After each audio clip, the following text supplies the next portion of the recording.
इस वेबिनार के सत्र की अध्यक्षता कर रहे आदरणीय गुरुवर प्रोफेसर पूरनचंद टंडन जी, कॉलेज की प्राचार्य और बंधुवर राम भरोसे जी और मित्र रमाशंकर जी। आज इसी बहाने जो है आपसे जो है रूबरू होने का मौका मिल गया, भले ही चाहे टेक्नोलॉजी के जरिए ही क्यों ना हो। राम भरोसे जी ने कुछ ज्यादा जो शब्द मेरे लिए कह दिए, मैं सिर्फ इतना कहना चाहता हूँ, जो हमारे जो सभी ये प्रतिभागी जुड़े हुए हैं कि प्रोफेसर टंडन जो है वो जिसे कहा जाए छायादार वृक्ष हैं, जिन्होंने जो है हम जैसे जो एक छोटे से जो है बीज को उठा के और अंकुरित किया और उसे जो है रूपाकार देने की कोशिश की है। तो आज मेरे लिए बड़े ये गर्व की बात है कि उन्हीं की अध्यक्षता में जो है उनके द्वारा जो कुछ सिखाया हुआ है, जो जिस दिशा में मोड़ा हुआ है, उसको मैं ध्यान में रखते हुए अपनी जो है बात रखूं। तो उनकी अनुमति एक तरह से मैं मानते हुए चल रहा हूँ। तो मैं अपने विषय पे आता हूँ। विषय तो जो है जो राम भरोसे जी आपने चुना है साहित्य अनुवाद। ये अभी जैसे ही हमने बात की, मैडम सुमिता जी ने शुरू किया था जब चर्चा कर रही थी, तो उससे ये एक बात निकल के आई कि यहाँ साहित्य शब्द जो है आप बड़े व्यापक अर्थ में ले रहे हैं। और जो जो हमारे जैसे रमाशंकर जी ने जो है सामाजिक विज्ञान की बात की, और होपफुली अगर सिन्हा जी आ जाएंगे तो वो भी एक अपने अलग पर्सपेक्टिव से बातचीत करेंगे। और मैं जो फोकस मतलब अपने दिमाग में यही था कि साहित्य अनुवाद जब कहेंगे तो उसका मतलब जो लिटरेरी ट्रांसलेशन की तरफ जुड़ते हुए।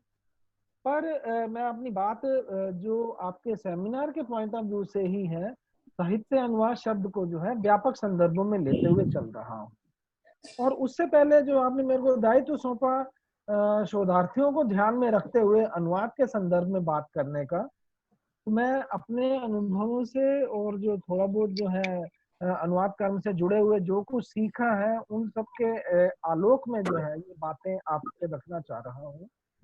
हम लोग अनुवाद शब्द का जब इस्तेमाल करते हैं तो सीधा सा ये मतलब लेते हैं कि जो कुछ एक भाषा में लिखा हुआ है उसको दूसरी भाषा में प्रस्तुत करते हैं। ये अनुवाद का एक अपना जो है सीमित और ये कहा जाए कि सर्वव्यापक अर्थ जो यही बनता है। लेकिन अनुवाद सिर्फ यही नहीं, अनुवाद बहुत व्यापक अवधारणा है। देखा जाए तो हम जो कुछ भी बोलते हैं, जो कुछ भी कहते हैं, जो कुछ भी लिखते हैं, वह सब अनुवाद। वो क्या है कि हमारे जैसे पहले दिमाग में कोई विचार आ रहा है, उस विचार को हम शब्दबद्ध कर रहे हैं, यानी शब्दों के रूप में जो ढाल के प्रस्तुत कर रहे हैं, तो वो भी विचार, वो अनुवाद ही है। क्योंकि मूल तो जो हमारे दिमाग की उपज है, और उसको जब हम रूपांतरित कर रहे हैं तो एक जो भाषा में प्रस्तुति कर रहे हैं, और ये अनुवाद जो है ये विचारों का अनुवाद है। ये तो एक जो है जनरल कॉन्सेप्ट के तौर पे बात करें, अगर हम भाषा के संदर्भ में भी देखें तो ऐसी भी स्थिति होती है कि उसी भाषा में ही कर दिया जाता है, तो वह भी अनुवाद है। वह कैसे अनुवाद है? जो हम सब जो हिंदी विषय के जो विद्यार्थी रहे हैं, हिंदी से जुड़े रहे हैं, उन्होंने अपने स्कूल टाइम से ही ये सब देखा होगा कि दोहा कोई आ रहा है, कोई कविता का अंश है, कुछ है, या कोई गद्यांश या पद्यांश जिसे कहा जाए, उसकी आप व्याख्या कर रहे हैं। वो व्याख्या क्या है? जो गद्यांश या पद्यांश एक भाषा में लिखा हुआ है उसी को तो आप व्याख्यायित कर रहे हैं, तो वो भी क्या है? उसका अनुवाद कर रहे हैं। इस तरह का अनुवाद जो है ये कहलाता है अंतः भाषिक अनुवाद, यानी इसे हम इंट्रालिंगुअल ट्रांसलेशन कहते हैं। इसी का एक रूप हमारे सामने ये भी आता है कि किसी एक बोली, यानी एक ही भाषा की एक बोली से दूसरी बोली में अनुवाद कर देना, या जैसे हम अवधि से मान लीजिएगा ब्रज भाषा में कर रहे हैं, वो मूलतः वो हिंदी अनुवाद ही है, लेकिन क्या है, एक बोली से दूसरी बोली में अनुवाद। वहीं जब हम जो है एक शैली से दूसरी शैली में करते हैं, जैसे उर्दू शैली में जो लिखा हुआ है उर्दू हालांकि भाषा के रूप में जानी जाती है, लेकिन मूलतः जो है उसे हम ये भी कहते हैं कि हिंदी की ही एक शैली रूप वाला जो है उस शैली को अगर आप हिंदी में जो प्रस्तुत कर रहे हैं तो वह भी अनुवाद ही। हिंदी साहित्य के जो है महान कथाकार प्रेमचंद जी ने जो है ऐसे जो है अनुवाद किए हैं, उर्दू में कहानियां लिखी या साहित्य जो लिखा उसका हिंदीकरण भी किया है। तो वह भी क्या है, अंतर्भाषिक अनुवाद का ही उदाहरण है। दूसरा अनुवाद है जिसे हम आमतौर पे जानते हैं, जो मैंने आपको संकेत भी किया, वो है दो भाषाओं के बीच में होने वाली गतिविधि। यानी किसी एक भाषा में जो कुछ लिखा हुआ है, जो विचार व्यक्त किया है, भाव व्यक्त किया है या संवेदना व्यक्त की गई है, उस संवेदना को दूसरी भाषा में प्रस्तुत कर देना। और इस प्रस्तुतिकरण में जो है आप उसके जो है कथ्य कथ्य के साथ शैली आदि पक्षों को ध्यान में रखकर प्रस्तुति या रूपांतरण जो है, कुछ भी कहिए, अंतरण कहिए, वो कर रहे हैं। ऐसा अनुवाद कहलाता है इंटरलिंगुअल ट्रांसलेशन, या हम इसे अंतर्भाषिक अनुवाद कहते हैं। तो हम लोग जो है इसी संदर्भ में ही लेते हैं, जैसे मैंने आपको संकेत किया है। पर सिर्फ अनुवाद यहाँ पर भी सीमित नहीं है। अनुवाद जो है उससे आगे इंटरसिमियोटिक ट्रांसलेशन भी है, यानी अंतर प्रतीकात्मक अनुवाद। ये अंतर प्रतीकात्मक अनुवाद क्या है कि जो है भाषेतर प्रतीक व्यवस्था में कुछ कहा गया है, उसको भाषिक जो है प्रतीक व्यवस्था में प्रस्तुत कर देना, वह भी अनुवाद ही है। मान लीजिएगा जैसे बच्चों को भी हम लोग जो है उनकी स्कूली किताबों में देखते हैं, कोई पिक्चर दी होती है, पिक्चर के आधार पर कोई स्टोरी डेवलप करनी है, वो जो स्टोरी डेवलप करने का काम किया जा रहा है उसमें भले ही बच्चा अपने इमेजिनेशन को प्रयोग में ला रहा है और कल्पना शक्ति को जो है व्यवहार में लाते हुए कहानी गढ़ रहा है, लेकिन उस कहानी का मूल जो है वो उसका पीछे जो जिसे कहा जाए आधार जो है वह पिक्चर। तो वो क्या हो गया, पिक्चर जो हो गई वो भाषेतर प्रतीक व्यवस्था है। जब भाषेतर प्रतीक व्यवस्था को हम भाषिक प्रतीक व्यवस्था में डाल देते हैं तो वह अंतर प्रतीकात्मक अनुवाद होता है। महान पेंटर जो है लियोनार्डो दा विंची, उनकी महान पेंटिंग जो जिसकी चर्चा की जाती है, मोनालिसा। मोनालिसा की जो है पेंटिंग को देख के, उसकी स्माइल को देखते हुए कई साहित्यकारों ने कहानियां, उपन्यास या कविताएं आदि जो है रचनात्मक कार्य किया है। वो भले मौलिक ही हो, ऐसा नहीं है कि उसको वो कहा जाएगा कि मौलिक नहीं है, लेकिन मौलिक होने के बावजूद जो है वो अनुवाद की व्यापक अवधारणा के अंतर्गत शामिल होता है। तो इस तरह के अनुवाद को भी हम अनुवाद की ही श्रेणी में लेते हैं, जिसे अंतर प्रतीकात्मक अनुवाद कहते हैं या इंटरसिमियोटिक ट्रांसलेशन कहते हैं। रोमन जैकोब्सन ने काफी विस्तार से चर्चा की है। तो मैं जो शोधार्थी हैं उनको ये बताना चाहता हूँ कि जब आप अनुवाद शब्द को अध्ययन कर रहे हैं तो आप ये देखिए कि अवधारणा में क्या शामिल है, उसकी जो है व्यापकता कहाँ तक है। अब बात आती है साहित्य शब्द को लेते हुए, साहित्य अनुवाद को लेते हुए। जिस तरह से अनुवाद के जो है अलग अलग संदर्भ मैंने अभी आपसे चर्चा की, ऐसे ही अगर हम साहित्य शब्द को भी देखें, साहित्य अनुवाद क्या है, साहित्य जमा में अनुवाद, यानी साहित्य का अनुवाद। अब यहाँ पर यही विचारणीय है कि साहित्य क्या है। साहित्य शब्द का इस्तेमाल करते ही जो है हमारे साथ में जो दिमाग में क्या बात आती है कि साथ रखने के भाव से जो युक्त है वो साहित्य है, साहित्य है। और ये साहित्य शब्द की जो व्युत्पत्ति हुई है, ये धा धातु में सम उपसर्ग और यत् प्रत्यय से हुई है। इसका मतलब ये है कि शब्द और अर्थ का साथ होना, शब्द और अर्थ साथ चल रहे हैं, तो कुल मिला के देखें तो सार्थक शब्द जो है वह साहित्य कहलाता है, जिसमें हित का भाव। अब ये साहित्य जो है कोई भी हो सकता है। आचार्य महावीर प्रसाद द्विवेदी ने एक बहुत सुंदर परिभाषा दी है, ज्ञान राशि का संचित कोश साहित्य कहलाता है। यहाँ देखिए कोई सीमा नहीं उन्होंने बांधी कि वो ज्ञान राशि क्या है। यहाँ आपको ये देखना है कि वो ज्ञान राशि भले ही चाहे वो आनंद के रूप में हो या ज्ञान के रूप में हो, वह मूल रूप से जो है वह संचित कोश है जो मानव के कल्याण के निमित्त लिखी गई। तो ये संचयन जो है, जो लिखित रूप जो है, ये साहित्य है। तो साहित्य की ब्रॉड एक तरह से आपके सामने जो कॉन्सेप्ट आती है वो है जो कुछ लिखित रूप है वह साहित्य है। साहित्य एक शब्द के साथ ही मैं दो शब्दों का और चर्चा करूं तो हम लोग वांग्मय शब्द भी इस्तेमाल में लाते हैं। दिमाग में कई बार ऐसे आता है कि ये वांग्मय, तो क्या वांग्मय जो है ये भी साहित्य है या साहित्य से आगे है या साहित्य से पीछे बन रहा है। वांग्मय को जो है हम एक तरह से विधा के आधार पे देख सकते हैं और वो ये हो जाता है कि गद्य पद्य रूप में जो भी लिखित रचना है वह वांग्मय कहलाती है। और लिटरेचर शब्द को देखें तो लिटरेचर का भी जो है यही अर्थ बनता है कि अक्षरों का समूह जो है जिसके जरिए भाव को व्यक्त किया जा रहा है वो साहित्य है। और इस मतलब जो लिटरेचर है, और यह लिटरेचर जो है प्रिंटिंग टेक्नोलॉजी के विस्तार के साथ साथ उसके विकास के साथ साथ जो है लिखित सामग्री के कॉन्टेक्स्ट में जिसे कहा जाए व्यवहार में लाया जाने लगा है। तो कुल मिला के इन तीनों शब्दों के संदर्भ में देखें तो हम ये देखते हैं कि साहित्य शब्द में जो है हम एक तरह से इनको पर्याय के रूप में मांग में और इसका प्रयोग कर लेते हैं।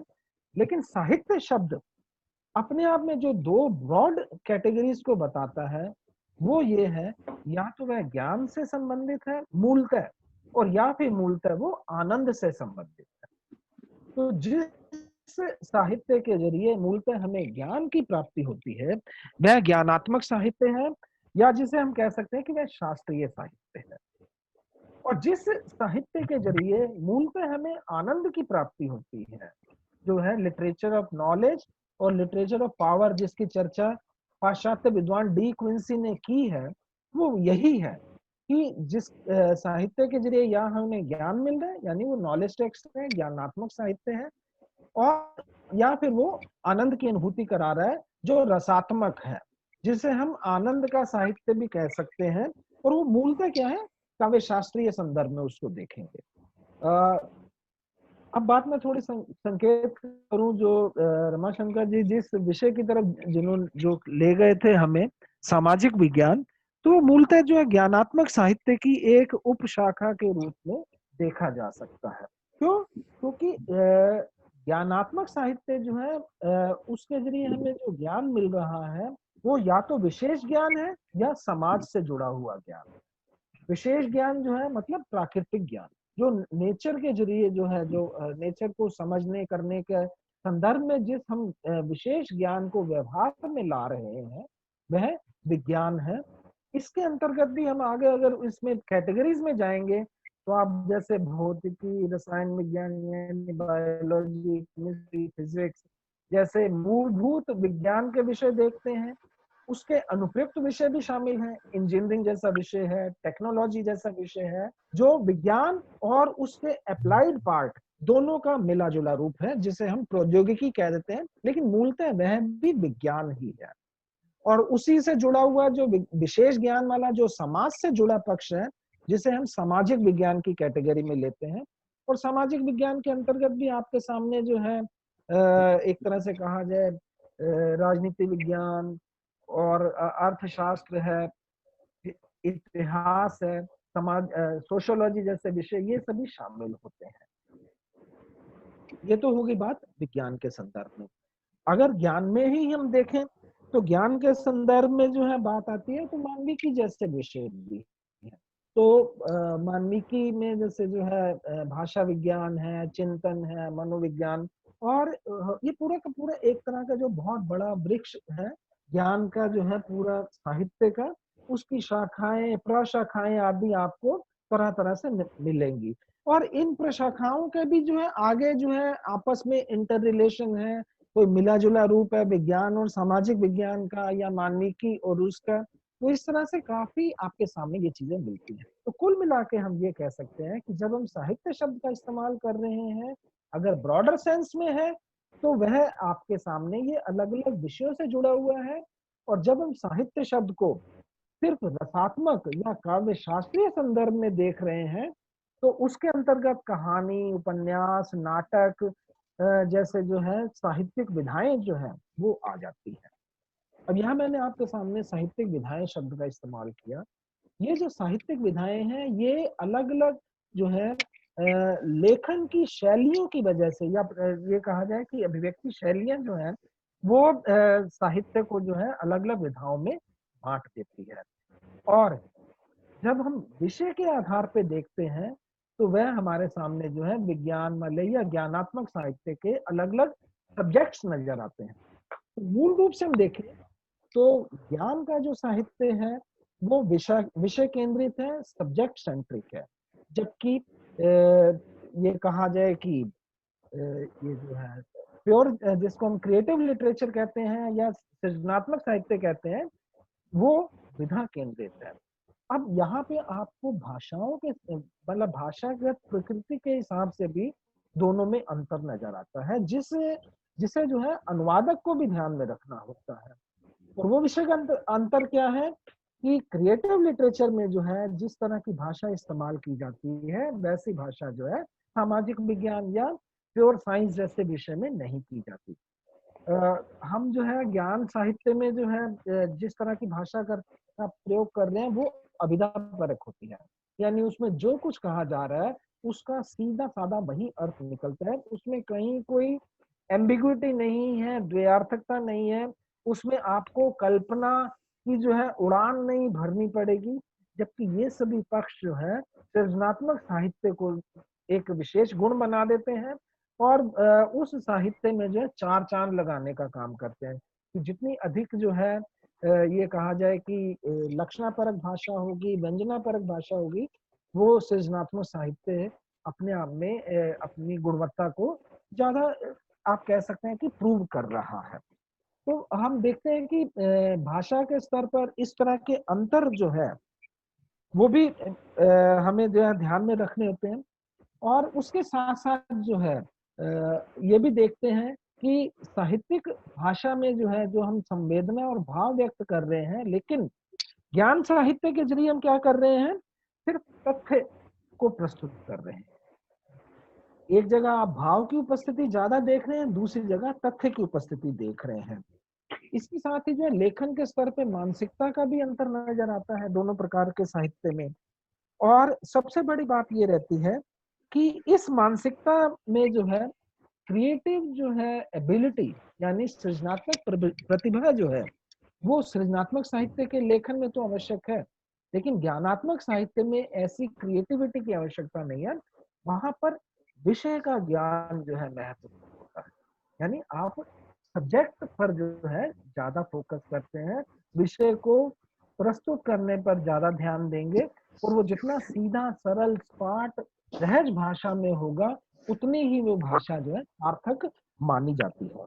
वहीं आगे भी और अंतर आपको देखने को मिलेंगे, जैसे अनुवाद में कुछ अनुवाद कर रहे हो अगर इन दोनों तरह के साहित्य में, तो आपको जो है अनुवाद कर समय जो है कुछ जोड़ना या छोड़ने की स्वतंत्रता की भी बात की जाती है।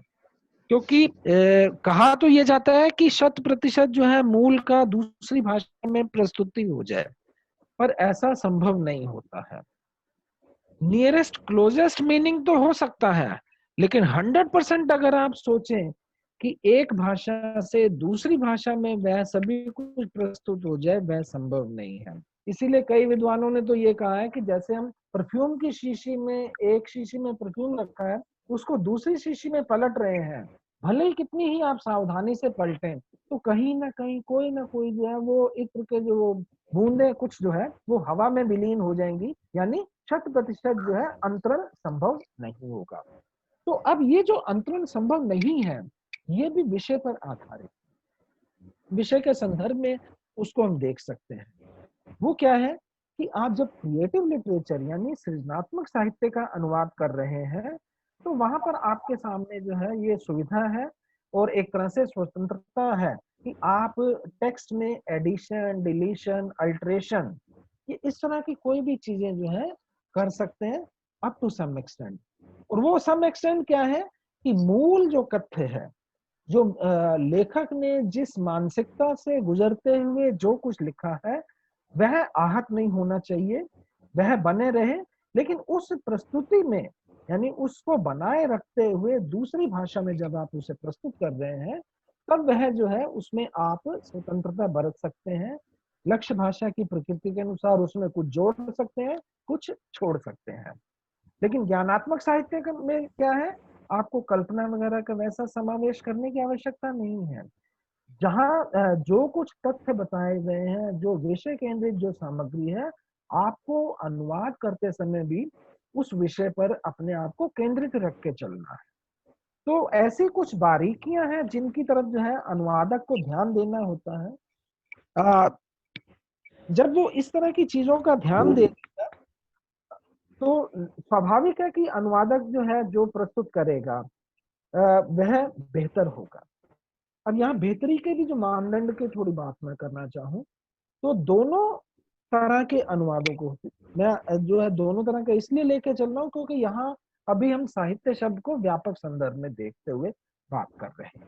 आगे मैं थोड़ा और जो है फोकस भी कर लूंगा कि जो क्रिएटिव लिटरेचर पर, तो दोनों तरह के जो साहित्य की बात हम कर रहे हैं, इस साहित्य इस तरह के जो साहित्य का अनुवाद करते समय जो अनुवादक से कुछ मूलभूत अपेक्षाओं की जो है अपेक्षाएं रहती हैं कि अनुवादक में कुछ ये गुण होने चाहिए, कुछ जो है जिसे कहा जाए ये पक्ष अनिवार्य रूप से शामिल होने चाहिए। सबसे पहली तो अनिवार्यता हम ये कह सकते हैं कि अनुवादक को दोनों भाषाओं का आधिकारिक ज्ञान होना चाहिए। ये मतलब सिर्फ ज्ञान के साहित्य में या सृजनात्मक साहित्य की बात नहीं कर रहा, ये किसी भी तरह का साहित्य है, कुछ भी अगर आप जो अनुवाद का काम कर रहे हैं, वहां पर ये जरूरी कि आपको जब तक दोनों भाषाओं की जानकारी नहीं है, दोनों भाषाओं का ज्ञान नहीं है, तब तक आप बेहतर अनुवाद करने की स्थिति में नहीं हो। अब इसमें भी प्रायोरिटी फिक्स की जा सकती है। ये थोड़ा आपको चाहे वो लगे अजीब सा, लेकिन हकीकत यही है कि दोनों भाषाओं का तो जहां आपको आधिकारिक ज्ञान है, उसमें भी हम प्रायोरिटी अगर प्राथमिकता निर्धारित करें, तो वह प्राथमिकता यह है कि आपका लक्ष्य भाषा पर ज्यादा अच्छी पकड़ होनी चाहिए। क्योंकि जो सोर्स लैंग्वेज है, जो स्रोत भाषा जिसे कहा जाए, स्रोत भाषा में जो कुछ लिखा हुआ है उसको आप पढ़ समझ रहे हैं। अगर आप में कहीं आपको कहीं समझ नहीं आ रही, तो आप जो है सोर्स भाषा भाषियों से संपर्क कर सकते हैं। तरह तरह के अनुवाद के जो साधन उपकरण हैं उनको देख सकते हैं। जैसे अभी रमाशंकर जी ने अपने अनुभव शेयर किए नेपाली भाषा के साहित्य के अनुवाद के संदर्भ में ही, कि कैसे उन्होंने उस भाषा भाषी जो है समाज से संपर्क करके अपनी जो है जिज्ञासाओं को शांत किया और एक बेहतर अनुवाद कर पाए। तो यहाँ भी आप देखिएगा प्रायोरिटी जो बन रही है कि अनुवादक सोर्स लैंग्वेज और टारगेट लैंग्वेज का तो जानकार हो, लेकिन उसमें से भी देखा जाए तो लक्ष्य भाषा पर उसकी बहुत अच्छी पकड़ होनी चाहिए।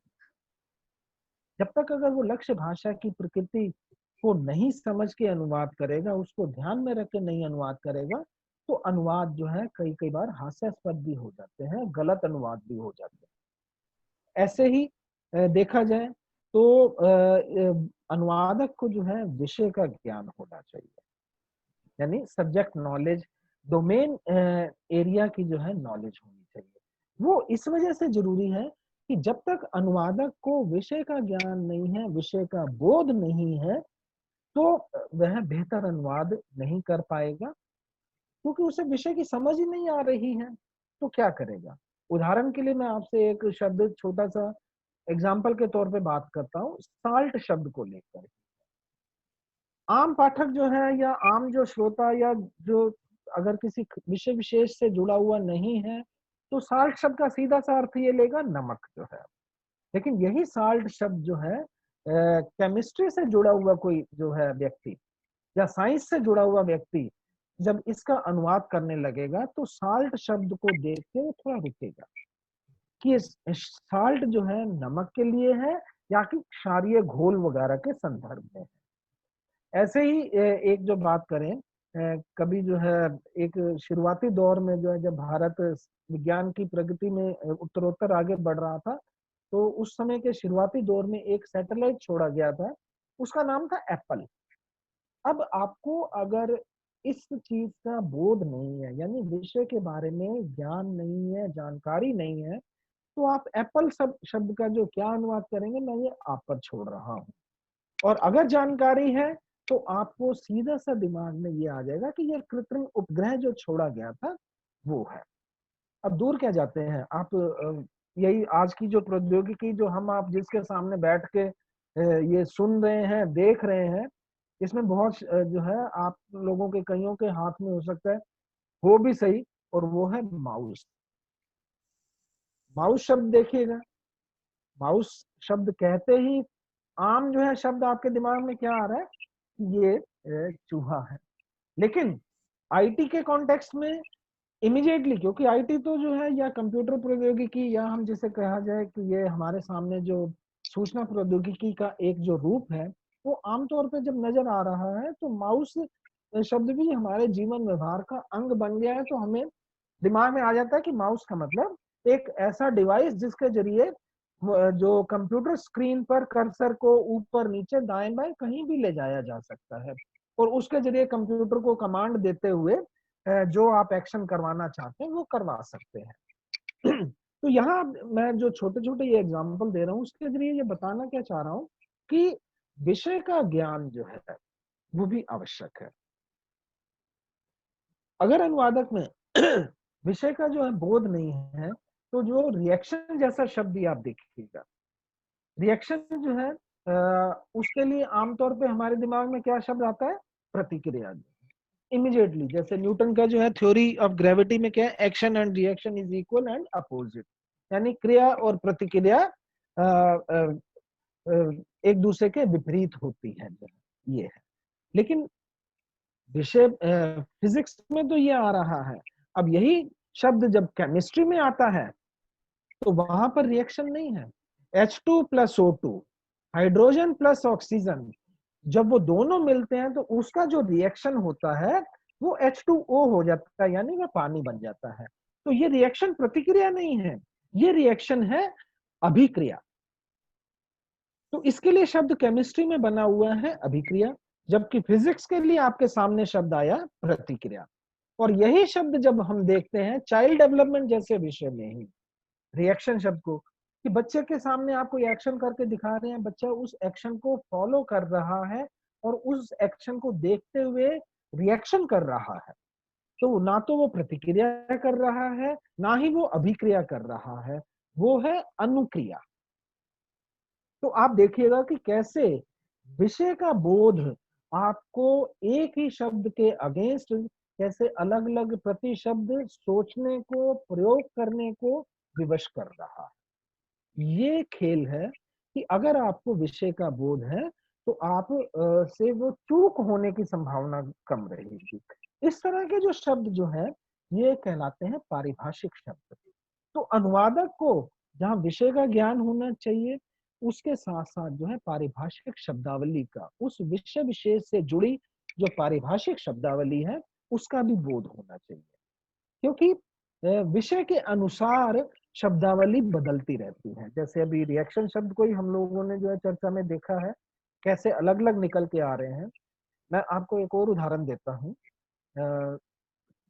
और वो उदाहरण बनता है चार्ज शब्द को लेके। चार्ज शब्द देखिएगा, उसका सीधा सा अर्थ जो है आपके सामने आता है जब आप मोबाइल की बैटरी चार्ज कर रहे हैं। तो वो चार्ज क्या है, वो साइंस एंड टेक्नोलॉजी का विषय है। वो हो गया कि आप अपनी बैटरी को आवेशित कर रहे हैं, चार्ज कर रहे हैं। लेकिन यही शब्द जब लॉ के कॉन्टेक्स्ट में आ जाता है, लीगल कॉन्टेक्स्ट में आता है, तो वो चार्ज बैटरी आवेशित करना नहीं है, वो चार्ज जो है आरोप लगाना है, लीगल कॉन्टेक्स्ट में देखें। अब यही चार्ज शब्द जब एडमिनिस्ट्रेशन के कॉन्टेक्स्ट में आ रहा है, तो जैसे charge handing over, taking over, यानी नए दायित्व को ग्रहण करना या सौंपना जैसा कार्य जो है वो किया जा रहा है। और यही चार्ज शब्द जब बैंकिंग के कॉन्टेक्स्ट में आता है, जैसे अगर आप बैंक ड्राफ्ट बनवाते हैं तो बैंक आपसे जो है चार्जेस लेता है। मान लीजिएगा आपने 500 रुपए का ड्राफ्ट बनवाया है, तो उसके ऊपर जो है 40-50 रुपए आपसे बैंक चार्ज लेता है। और वो चार्ज क्या है, अपनी जो सर्विसेज दे रहा है, यानी बैंक ड्राफ्ट के रूप में आपको जो एक इंस्ट्रूमेंट दे रहा है, उस इंस्ट्रूमेंट की वो रूप में जो सेवा दे रहा है, उस सेवा का प्रतिशुल्क के रूप में वो आपसे कुछ खर्च ले रहा है, कुछ व्यय ले रहा है। तो ये पारिभाषिक शब्दावली जो है, ये भी अनुवादक को बोध इसका होना चाहिए, और विषय के अनुसार कौन सा पारिभाषिक प्रतिशब्द प्रयोग करना है, ये अनुवादक में समझ होनी चाहिए। जहां हमने बात की भाषाओं के ज्ञान की, विषय के ज्ञान की, या पारिभाषिक शब्दावली के ज्ञान की, उसके साथ साथ जो एक और जो मुख्य बात आती है वो है सांस्कृतिक बोध को लेकर। भाषा सिर्फ भावों की अभिव्यक्ति का माध्यम नहीं है, उसके जरिए हम सिर्फ अपने विचारों या संवेदनाओं को ही व्यक्त नहीं कर रहे हैं, उसके साथ साथ भाषा के साथ कहा जाए संस्कृति भी सम्मिलित होती है, यानी सांस्कृतिक तत्व भी जो है भाषा के अंग बन के हमारे सामने प्रस्तुत होते हैं। वो भले ही अलग, ऐसा नहीं है कि वो कोई अलग से जो जिसे कहा जाए कोटेड अनकोटेड फॉर्म में आ रहे हैं भाषा में लिखित रूप में, या वो जो है अलग प्रकृति के हैं, वो भाषा में ही निहित है और छिपे हुए हैं। पर उसके जरिए जो भाषा के जरिए जो हमारी संस्कृति व्यक्त होती है, उस संस्कृति को समझना अनुवादक के लिए जरूरी है। यहाँ पे स्वाभाविक है कि अनुवादक को दोनों तरह की संस्कृति को समझना होगा, यानी सोर्स लैंग्वेज की भाषा की क्या संस्कृति है और टारगेट लैंग्वेज की भाषा की क्या संस्कृति है। एक इसका मैं आपको छोटा सा उदाहरण देता हूँ, उससे ही मैं शायद लगता है अपनी बात को स्पष्ट कह पाऊंगा। अंग्रेजी का एक छोटा सा प्रोनाउन है 3 अल्फाबेट्स का यू, YOU। अंग्रेजी में इस प्रोनाउन के जरिए जो है सभी को संबोधित कर दिया जाता है, चाहे वो उम्र में छोटा हो चाहे बड़ा हो, किसी से कोई मतलब नहीं, सीधा संबोधित किया, बात खत्म हो गई। चाहे वो पेरेंट्स हो, चाहे वो फ्रेंड हो, चाहे वो अन्य जो भी कोई कहिएगा। लेकिन हिंदी भाषा की संस्कृति यहाँ देखिएगा जो अपने आप में छिपी हुई है, नजर भाषा में कोई अलग से नजर नहीं आ रही, लेकिन भाषा में जो हम शब्दों का प्रयोग कर रहे हैं उसके जरिए वो संस्कृति की अभिव्यक्ति हो रही है।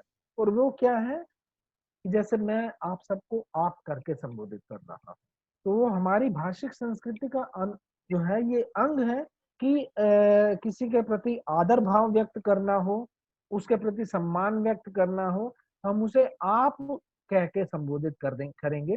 भले ही आप सब में से हो सकता है कोई मेरे से उम्र में छोटा हो, कोई बड़ा हो, या कोई जो है हम वयस्क हो, यानी मेरी ही उम्र दराज हो। तो अगर मैं जो है अनौपचारिक रूप से होता तो मैं क्या शब्द इस्तेमाल करता, आप, सिर्फ आप ही नहीं, आपके साथ तुम भी कह सकता था, तू भी कह सकता था। जैसे हम कक्षा में अगर अपने बच्चों से बात कर रहे हैं, बिल्कुल अनौपचारिक रूप से बात कर रहे हैं, तो वहां तू या तुम जैसे शब्दों को भी व्यवहार में ला सकता था। लेकिन इसके जरिए क्या है, एक तरह से हम कहें कि भाषा के जरिए जो है जो हमारे जो भाव व्यक्त हो रहे हैं, भाव के साथ साथ हमारी संस्कृति के तत्व भी साथ में जो है संप्रेषित हो रहे हैं। तो अनुवादक को इस तरह के सांस्कृतिक तत्वों को भी पकड़ना जो है वो जरूरी होता है। यहाँ पर अनुवादक के सामने जो है चुनौती आती है, जो जो स्तर मैंने बताए उन सभी स्तरों पे अनुवादक को चुनौती का सामना पड़ेगा। जैसे भाषा की बात की, दोनों भाषाओं का ज्ञान जरूरी है, तो अनुवादक के सामने भाषागत चुनौतियां हैं। पारिभाषिक शब्दावली के ज्ञान की बात की, तो पारिभाषिक शब्दावली के स्तर का भी जो है अगर उसे बोध नहीं है तो वो भी एक तरह की चुनौती है। ऐसे ही सांस्कृतिक संदर्भों में भी बात करें तो सांस्कृतिक संदर्भों की भी वो है। थोड़ी मैं पारिभाषिक शब्दावली में चर्चा करते हुए जो विद्यार्थियों को बताना रह गया है वो ये कि पारिभाषिक शब्द क्या है, किसे कहते हैं पारिभाषिक शब्द। आप देखिएगा मोटे तौर पे कि जिस शब्द के जरिए एक पूरी की पूरी संकल्पना हमारे दिमाग में आ जाती है वह पारिभाषिक शब्द है। और वो संकल्पना क्या है, एक निश्चित अर्थ को व्यक्त कर रही है संकल्पना।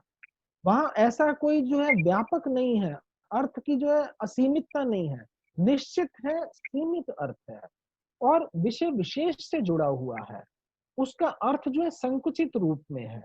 इस तरह की जो विशेषताएं जिन शब्दों में होती है उन्हें हम जो है पारिभाषिक शब्द कहते हैं। जैसे मैंने माउस शब्द का ही आपको उदाहरण दिया था, एक और शब्द का देता हूँ और उसकी डेफिनेशन से आपको पता चल जाएगा। हम कहीं भी जो है कोई एक क्रॉस का निशान लगा दें किसी पेपर पे या चेकबुक के ऊपर लगा दें, तो क्या हम उसको क्रॉस चेक कह लेंगे? नहीं कह पाएंगे। क्रॉस चेक शब्द जब हम इस्तेमाल करने करें तो आपके दिमाग में सीधा क्या जाता है कि ये बैंकिंग से जुड़ा हुआ शब्द है। बैंक में जो है चेकबुक के ऊपर एक विशेष प्रकार की रेखा जो है लगाई जाती है, और उस रेखा के को लगाने के बाद क्या होता है, सिंपली आपने दो रेखाएं लगा दी, लेकिन उन दो रेखाओं का चमत्कार देखिएगा कि जिस व्यक्ति के नाम पर वो चेक जारी किया गया है, उस चेक में उल्लिखित राशि का भुगतान जो किया जाएगा उस व्यक्ति विशेष के खाते में होगा। वह व्यक्ति जो है जितना मर्जी कोशिश कर ले, लेकिन उसे जो है कहा जाए बैंक कैश नहीं देगा। और वो दो लाइनें ना लगी होती तो कोई भी एक तरह से वो बियरर चेक हो गया। बियरर चेक होने की वजह से जो है जो उसको लेके जाएगा बैंक उसी व्यक्ति को पेमेंट कर देता है। तो ये पारिभाषिक शब्द है चेक, सॉरी ये क्रॉस चेक शब्द है। तो इस तरह की भी शब्दावली जो है आपको ध्यान में रख के चलनी होगी। इस तरह की चुनौती का जो है सामना करना होगा और सांस्कृतिक पक्षों की तरफ भी ध्यान रखते हुए चलना होगा।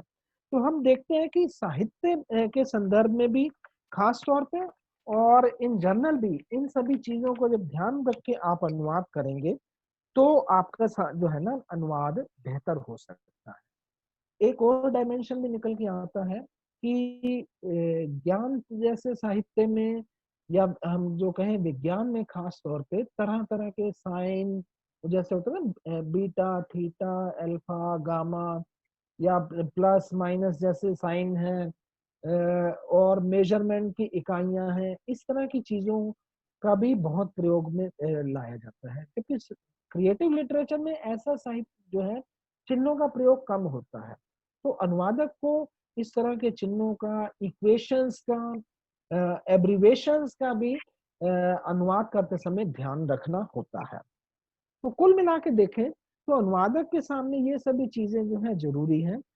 अब यहाँ पे मैं बात थोड़ी आपको लेके चलता हूँ सृजनात्मक साहित्य के अनुवाद के संदर्भ में।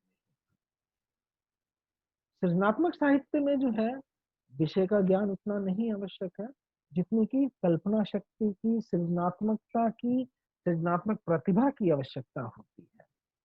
तो ऐसे में जो है प्रश्न ये उठता है कि जो क्रिएटिव लिटरेचर जो लिखा जाता है, जिसे हम मौलिक लेखन कहते हैं, क्या उसका अनुवाद दूसरी भाषा में हो सकता है? ये एक बड़ा कॉमन सा प्रश्न है, लेकिन हकीकत ये है कि जो है सृजनात्मक साहित्य में भावना और कल्पना जो है हमेशा व्याप्त होते हैं और बड़े सूक्ष्म रूप में होते हैं, बड़े तरल रूप में होते हैं। अब इस तरह के तत्वों को आप दूसरी भाषा में प्रस्तुत करना जो है आपके लिए बहुत चुनौतीपूर्ण है। और ये जो है एक ऐसी चुनौती है जो प्रश्न उठा देती है कि क्या क्रिएटिव लिटरेचर का ट्रांसलेशन संभव है।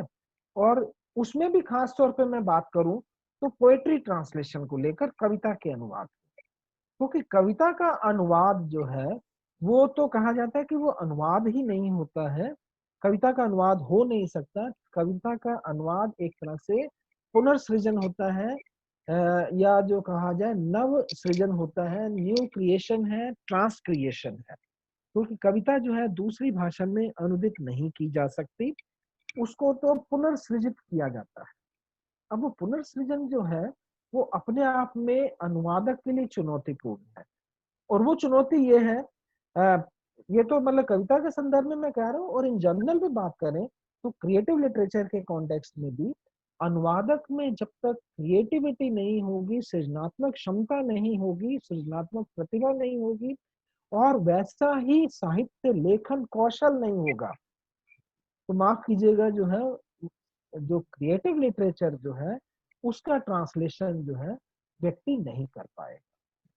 क्योंकि अनुवादक के लिए तभी, जैसे कविता के लिए तो ये कहा जाता है कि अनुवादक का कवि मना होना या एक तरह से कवि होना जो है जरूरी है। जब तक वो कवि नहीं है, कवि मना नहीं है, या कहा जाए कि साहित्यकार की जो है मनोभूमि से जुड़ा हुआ नहीं है, उसके मानसिक स्तर तक उसकी जो है जिसे कहा जाए कि पर काया प्रवेश करने की स्थिति तक नहीं पहुंचा हुआ, तो वह अनुवाद जो क्रिएटिव लिटरेचर का जो पुनर्सृजन का काम करना है वह नहीं कर सकता है।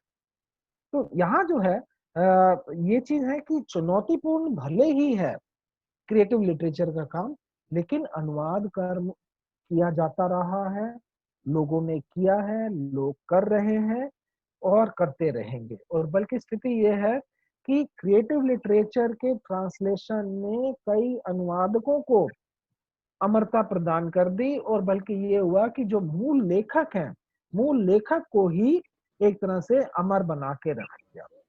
मैं यहाँ पे उल्लेख करना चाहूंगा उमर खयाम का जो है, उमर खयाम की रुबाइयों की चर्चा जो की जाती है, लेकिन इसका थोड़ा इतिहास की बात करें तो उमर खयाम जो है उनकी रुबाइयों का जब एडवर्ड फिट्जरल्ड ने अंग्रेजी में अनुवाद किया, तो ये कहा जाए कि उमर खयाम को अंग्रेजी भाषा के जरिए यानी अनुवाद के जरिए फिट्जरल्ड ने उनको अमरत्व प्रदान कर दिया। अब यही अमरत्व हिंदी में लाने का जो काम किया है वो बच्चन जी ने किया। हालांकि और लोगों ने, चाहे पंत जी ने भी अनुवाद किया है, या हम कहें कि मैथिली शरण गुप्त ने और अन्य भी अनुवाद मिलते हैं, लेकिन जो अनुवाद बच्चन जी ने किया वह मौलिक सृजन या जिसे कहा जाए ट्रांसक्रिएशन जैसे स्तर को छूता हुआ है। तो अब आप ये देखिए कि वो तीनों जो स्टेजेस एक तरह के अंग्रेजी में जहाँ उमर खयाम की बात कर रहे हैं, उसका अनुवाद जो है रुबाइयत ऑफ उमर खयाम के नाम से फिट्जरॉल्ड ने किया, और उसका जो है अनुवाद आपके सामने हिंदी में बच्चन जी ने करके रख दिया। तो ये दोनों अनुवादकों ने मूल लेखक को भी और उसके साथ साथ जो है अनुवाद कर्म को भी एक ऐसी प्रतिष्ठा दिलाई है, साहित्य अनुवाद को एक ऐसी प्रतिष्ठा दिलाई जो बियॉन्ड इलेबोरेशन है। राम भरोसे जी ने जो है शुरुआत में तो जो संकेत किया दोयम दर्जे वाली बात की, तो इसमें कोई शक नहीं है कि शुरू में तो जो है अनुवाद को बहुत अधिक जो है निकृष्ट या दोयम दर्जे का काम माना जाता रहा है। और बल्कि अगर अनुवाद के इतिहास में जाएंगे तो बेचारे ऐसे भी अनुवादक हुए जिनको अनुवाद कर्म की सजा जो है फांसी पे लटका के दी गई है, ऐसे भी अनुवादक रहे हैं। लेकिन वो भी एक दौर था, और अब एक ये भी दौर है जहां पर अनुवाद कर्म को अब दोयम दर्जे का काम नहीं माना जाता है। अनुवाद एक विषय के रूप में एज ए डिसिप्लिन जो है इस्टेब्लिश हो चुका है। उसी इस्टेब्लिशमेंट का नतीजा ये है कि भारत जैसे देश में, और खासतौर पर मैं इंदिरा गांधी राष्ट्रीय मुक्त विश्वविद्यालय की बात करूं, तो हमारे यहाँ पर अनुवाद अध्ययन और प्रशिक्षण विद्यापीठ school of translation studies and training जो है इस्टेब्लिश की हुई है, जहाँ पर एमए ट्रांसलेशन स्टडीज है, पीजी डिप्लोमा इन ट्रांसलेशन है, इसके अलावा जो है MPhil in translation studies and PhD in translation studies है। जेएनयू जैसे जो है विश्वविद्यालय भी हैं, और भी दक्षिण के जो है कुछ एक विश्वविद्यालय या महात्मा गांधी अंतरराष्ट्रीय विश्वविद्यालय की बात की जा सकती है, जहां पर अनुवाद और निर्वचन विद्यापीठ जैसे जो है स्कूल्स भी इस्टेब्लिश है। तो ये सब जो बता रहा हूँ मैं, एक एकेडमिक जगत में किस तरह से अनुवाद को एक महत्ता प्राप्त हुई है और विषय के रूप में इस्टेब्लिश हो चुका है। नो डाउट भारत में जो है ये थोड़ा सिलसिला बाद में शुरू हुआ है, पश्चिम में जो कहा जाए वहां पर जो है पिछली शताब्दी के जो सेकंड हाफ में ये विषय के रूप में इस्टेब्लिश होने लग गया, और कई अनुवाद चिंतकों ने इस जो है दिशा में इसके इस्टेब्लिश करने में बड़ी जो है महत्वपूर्ण भूमिका निभाई है। तो हम ये देखते हैं कि अनुवाद आज वैसा नहीं है, और बल्कि अब तो अनुवादक की दृश्यता की बात की जाती है। दृश्यता मतलब विजिबिलिटी ऑफ ट्रांसलेटर। एक वो समय था जिसका राम भरोसे जी जैसे संकेत कर रहे थे, अनुवादक जो अदृश्य रह रहा था, जहां दोयम दर्जे की बात मानी जाती थी वहां उसका पर एक तरह से उसी दोयम दर्जे को के मानने की वजह से अनुवादक को साइड पे रखा जाता, यानी वहां अनुवादक का उल्लेख नहीं हो रहा। मैं आपको उदाहरण के तौर पे अमृता प्रीतम की बात बताऊं। अमृता प्रीतम को हम सब जो है जो साहित्यकार के रूप में जानते हैं, हमें ये लगता है कि शायद वो हिंदी की साहित्यकार है, लेकिन हकीकत यह है कि उनका जो लेखन कर्म जो मूलतः पंजाबी लेखन कर्म रहा है। और जो उनकी रचनाएं पंजाबी वाली थी वो अनुदित रूप में जो है हिंदी में उपलब्ध है। लेकिन आप देखेंगे, जहां तक मेरी जानकारी है, उनके साहित्य को पलट के भी देखेंगे तो आपको वहां अनुवाद जैसा जो है आपको लिखा हुआ शायद नहीं मिलेगा। तो वो क्या है, ऐसे में आप ये सोच सकते हैं कि वो अनुदित रचना ना होके मौलिक रचना है। जबकि यहाँ आप देखें कि अनुवादक अदृश्य है, वो विजिबल नहीं है, इनविजिबल है। इनविजिबिलिटी ऑफ ट्रांसलेटर की बात जो है बेनुटी ने जो है की है, पाश्चात्य अनुवाद चिंतक ने।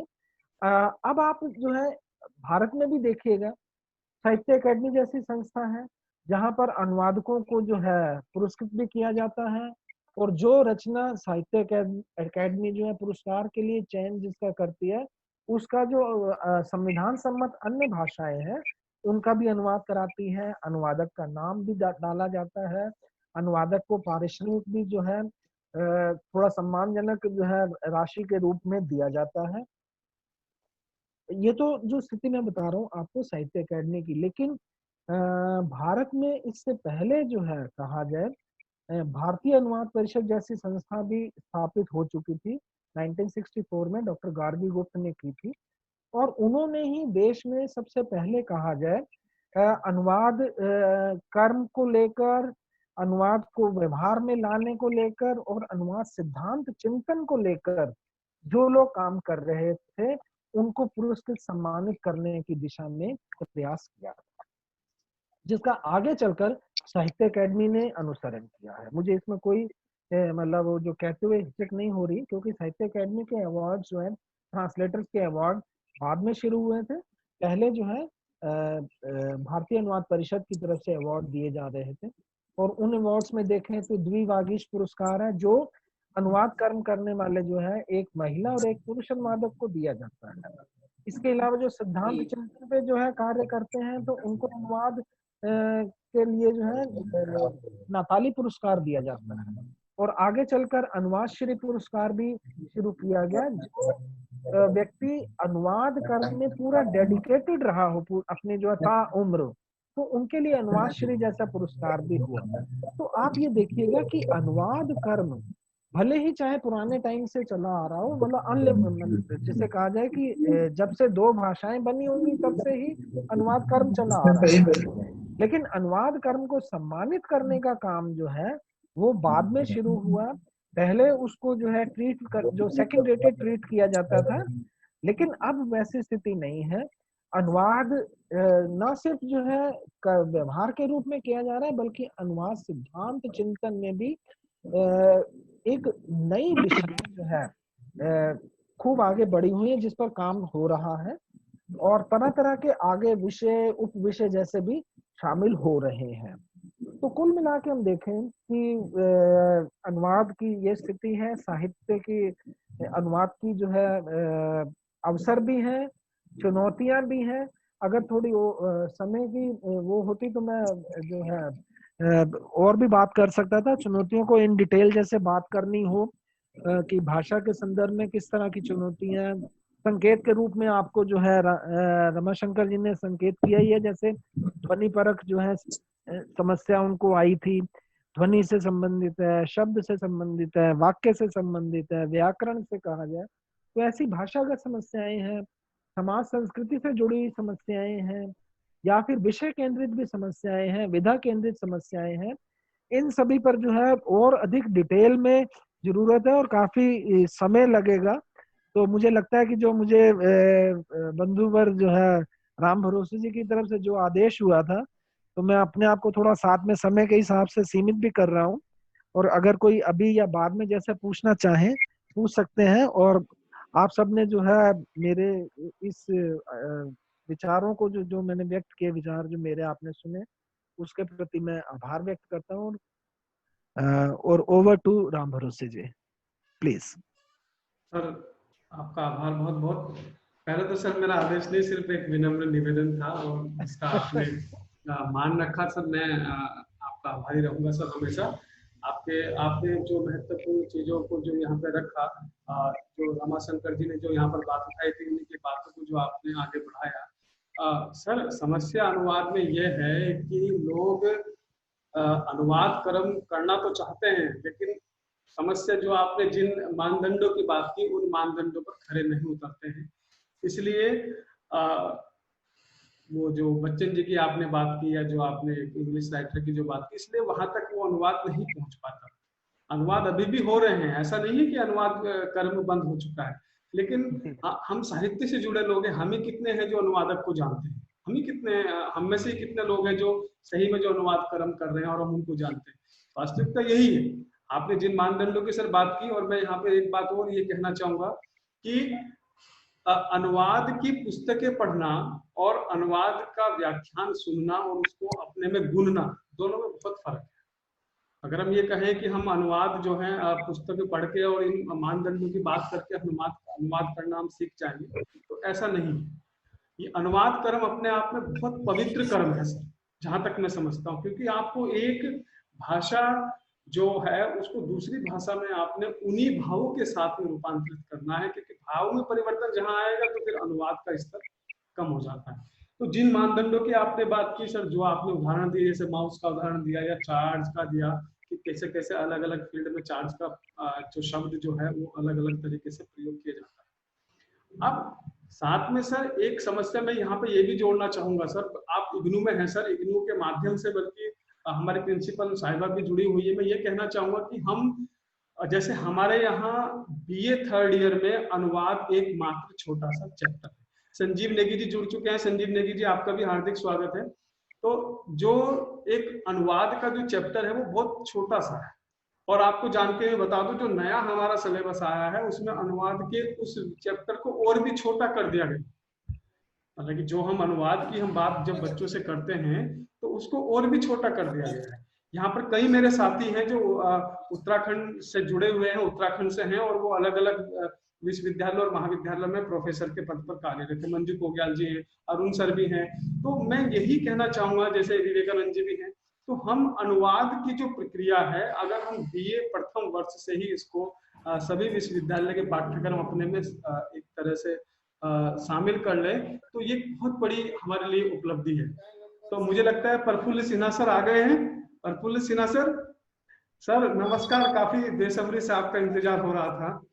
तो देरी के लिए माफी चाहता हूं सर, एक्चुअली थोड़ी सी व्यस्तताएं थी और अभी बीएचयू के वीसी साहब आए हुए थे स्टूडियो, इस कारण से थोड़ा व्यस्त था, तो समय पे जुड़ नहीं पाया, इसके लिए माफी चाहूंगा सर। नहीं सर, कोई बात नहीं। ये हरीश सर ने काफी समय अपने लिया, ताकि हम आपका इंतजार कर रहे थे कि आप समय से यहाँ पर आ जाएंगे।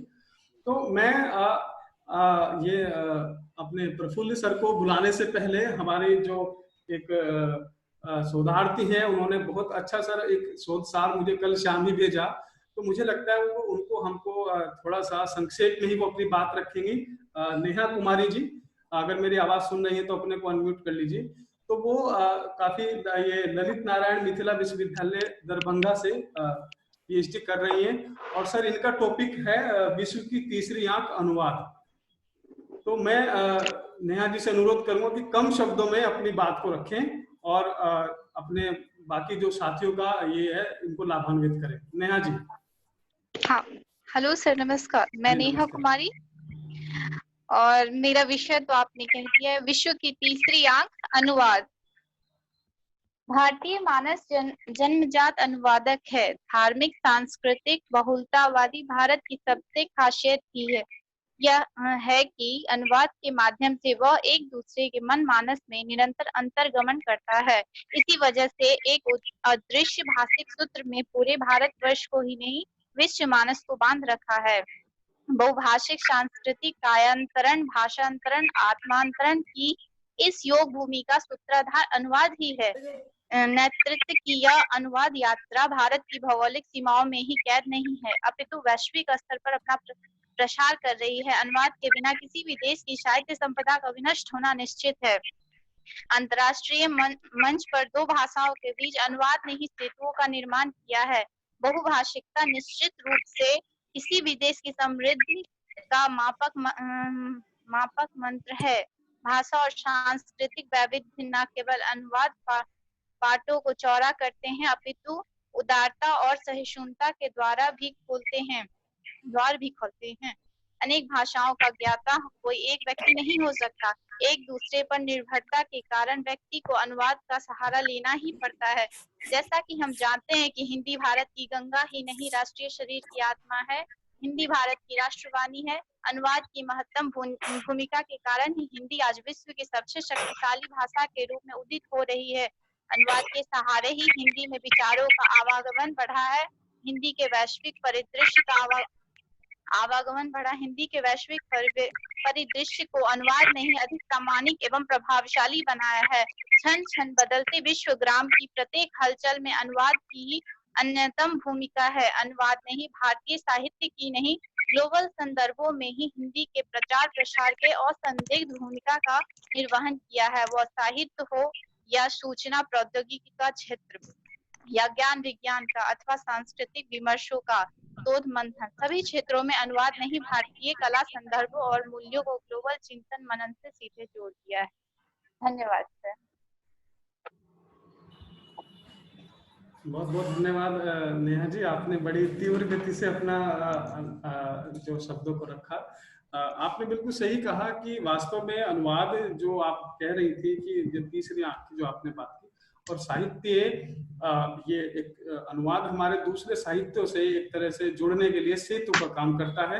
हरीश सर मेरी बात से सहमत होंगे। तो बाकी जो है अब हमारे आकाशवाणी के एक कर्मठ एक साथी जिनसे मेरी मुलाकात शिमला में हुई थी, और मैं यहाँ बता दूं कि शिमला में मैं पिछले 6 सालों से लगातार जा रहा हूँ 1 महीने के लिए अपने जो अपना एसोसिएटशिप करने के लिए। तो वहां से मुझे बहुत कुछ सीखने को और बहुत कुछ लोगों से मिलने का मौका मिला है। तो वहां की मेरी उपलब्धि, ये प्रफुल्ल सर वहीं की मेरी एक मैं उपलब्धि ही मानता हूँ इनको। तो मैं इनसे आग्रह करूंगा कि अपना समय अपनी बात यहाँ रखें और रेडियो अनुवाद के संदर्भ में, क्योंकि वो बहुत महत्वपूर्ण विषय है रेडियो से अनुवाद के संबंध में, तो उस पर अपने विचार विमर्श रखें। तो आपका बहुत बहुत धन्यवाद और स्वागत है प्रफुल्ल सर, अपनी बात रखने के लिए आपका स्वागत है। आज की संगोष्ठी के आयोजक राम भरोसे जी, संगोष्ठी संयोजक प्रोफेसर सुमिता श्रीवास्तव जी, यहाँ उपस्थित सारे प्रोफेसरगण और छात्रगण, मेरा नाम प्रफुल्ल सिन्हा है और मैं अभी आकाशवाणी वाराणसी में कार्यक्रम अधिशासी के पद पे हूँ। और मैं, चूंकि सर ने मुझे जो टॉपिक दिया है वो दिया है रेडियो अनुवाद, संभावनाएं एवं समस्याएं। तो मैं बेसिकली रेडियो के लिए जो अनुवाद होता है वो कुछ अलग तरह का अनुवाद नहीं है, वो सिंपल अनुवाद ही है जैसे बाकी प्रोफेसर्स ने आपको बताया होगा। मैं मोटी मोटी बात करता हूँ कि आपकी संभावनाएं इसमें क्या है और चुनौतियां आपको इसमें क्या मिलेगी। तो सबसे पहले मैं थोड़ा आकाशवाणी का परिचय आपसे देना चाहता हूँ, रेडियो का परिचय देना चाहता हूँ, क्योंकि लगभग 90 सालों से रेडियो आपके साथ है। 1923 से हमारी यात्रा, रेडियो की यात्रा शुरू होती है रेडियो क्लब मुंबई के द्वारा, जो उस समय बंबई था, वहां से हमारी यात्रा शुरू हुई। और 1924 में फिर मद्रास प्रेसिडेंसी क्लब बना और उसके बाद 1936 में ऑल इंडिया रेडियो को आकाशवाणी के नाम से भी जाना जाने लगा। जो आज आप आकाशवाणी सुनते हैं उसका नामकरण 1936 में हुआ था और 41 से ये भारत सरकार के अंदर सूचना एवं प्रसारण मंत्रालय के अंदर ये चल रहा है। 1992 में प्रसार भारती का निर्माण हुआ और इसका मुख्य उद्देश्य था कि रेडियो को स्वायत्तता देना। स्वायत्तता किससे? तो सरकार के नियंत्रण से स्वायत्तता देना, क्योंकि हम लोग बहुत ज्यादा सरकार का दखल रेडियो और दूरदर्शन में ना हो, इस उद्देश्य के साथ प्रसार भारती बना और अभी तक ये जो संस्था है प्रसार भारती के अंदर कार्य कर रही है। तो बेसिकली ये एक हमारा फॉर्मेशन था कि कैसे आकाशवाणी आया। मैं बहुत शॉर्ट में जा रहा हूं, मैं बहुत समय नहीं लूंगा। और हमारा जो उद्देश्य है वो है सूचना, शिक्षा और मनोरंजन। हमारे पूरा ब्रॉडकास्ट जो होता है ये 3 ही धुरी पे जो है 3 ही इसकी धुरी है कि हमें लोगों को इन्फॉर्म करना है, एजुकेट करना है और इंटरटेन करना है। और इसी के बीच में आता है अनुवाद, कि हम इंफॉर्मेशन देने के लिए, एजुकेशन देने के लिए और इंटरटेनमेंट के लिए कैसे अनुवाद का प्रयोग करेंगे और आकाशवाणी में इसकी संभावनाएं क्या हैं, आपको किस तरह से यहाँ नौकरी मिल सकती है, कैसे और भी अधिक संभावनाएं हैं, इसके बारे में हम चर्चा करेंगे।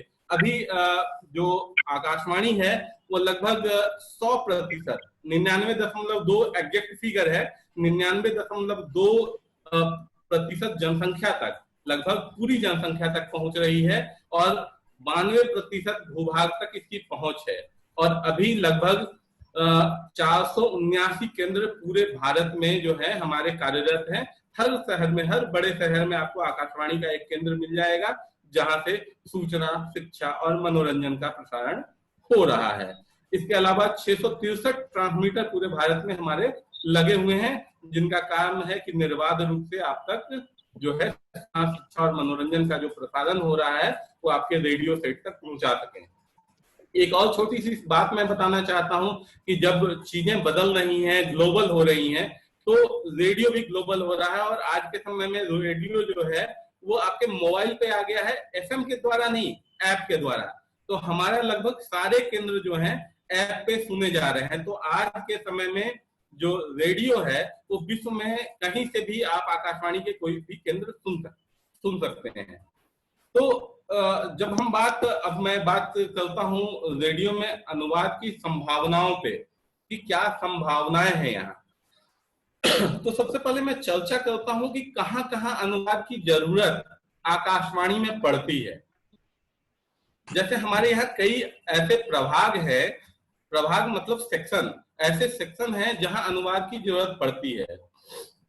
जैसे सबसे प्रमुख है उसमें विदेश सेवा प्रभाग। विदेश सेवा प्रभाग जो विदेशों के लिए कार्यरत है। अभी तक इसको वॉइस ऑफ नेशन कहा जाता है। ये हमारे पूरे देश का जो है एक आवाज है, हम दुनिया तक अपनी आवाज पहुंचाते हैं वॉइस ऑफ नेशन के द्वारा। और इसमें हमने 27 विदेशी भाषाओं में कार्यक्रम प्रसारित किए जाते हैं और जिनकी पहुंच 150 देशों तक है।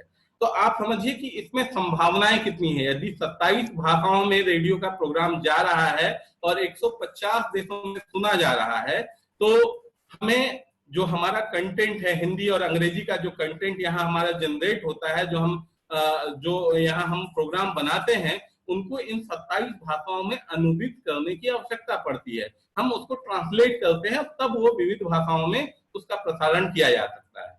तो आप समझिए कि ये भारत में क्या हो रहा है, भारत विश्व को कैसे देखता है और भारत जो है खुद को कैसे देखता है, ये हम विदेश में रहने वाले नागरिकों तक एवं अपने नागरिकों जो एनआरआई हैं उन तक अपनी आवाज पहुंचाते हैं विदेश सेवा प्रभाग के द्वारा। यहाँ जो है अनुवाद की बहुत असीम संभावनाएं हैं। इसी तरह समाचार सेवा प्रभाग हमारा है, जिसका काम है समाचार को संकलित करना और लोगों तक पहुंचाना।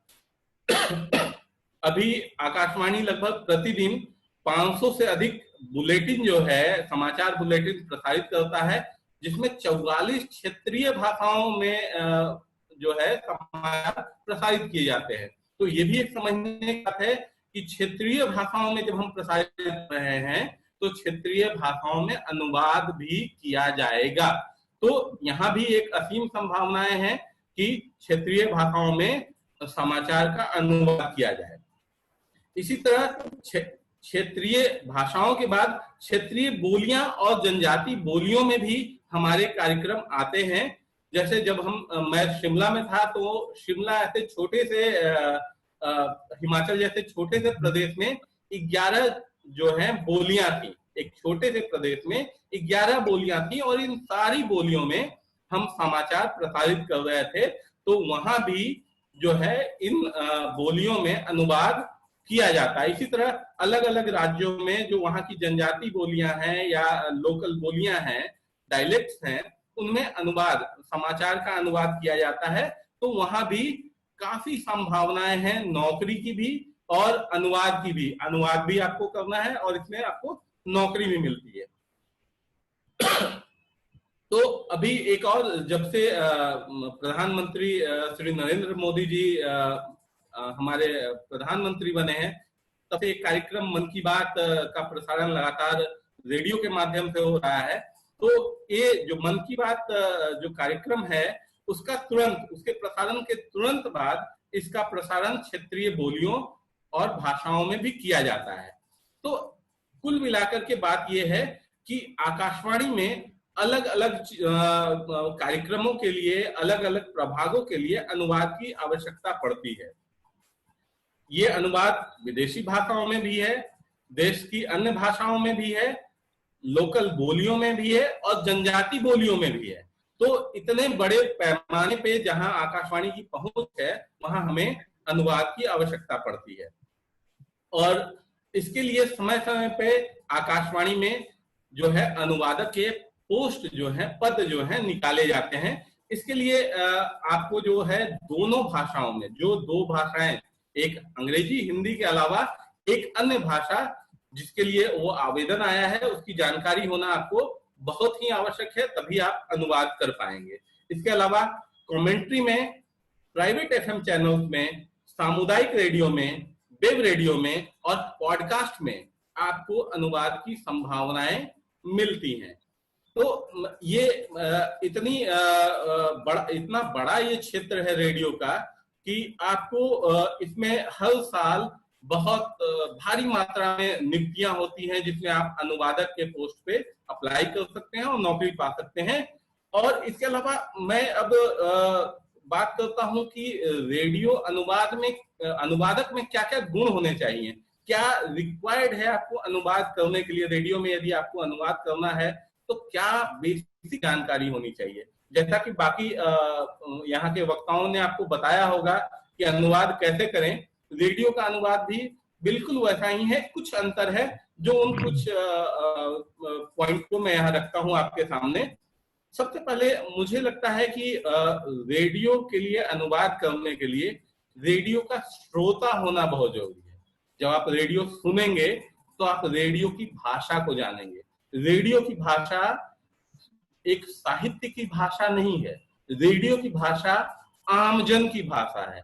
जब आप आमजन को आप उन्हीं के भाषा और बोली में आप सूचना, मनोरंजन और उनका जो भी कंटेंट है वो आप देते हैं, तो आपको ध्यान ये रखना है कि सबसे पहले दोनों भाषाओं का या बोलियों का आपको अच्छा ज्ञान हो। जब तक आप दोनों बोलियों को, भाषाओं को नहीं जानेंगे जिससे आपको अनुवाद करना है और जिसमें अनुवाद होना है, दोनों की आपको थोड़ी बहुत जानकारी नहीं, डेप्थ नॉलेज आपको होना चाहिए, ताकि आप उसी तरह से अनुवाद को गढ़ सकें।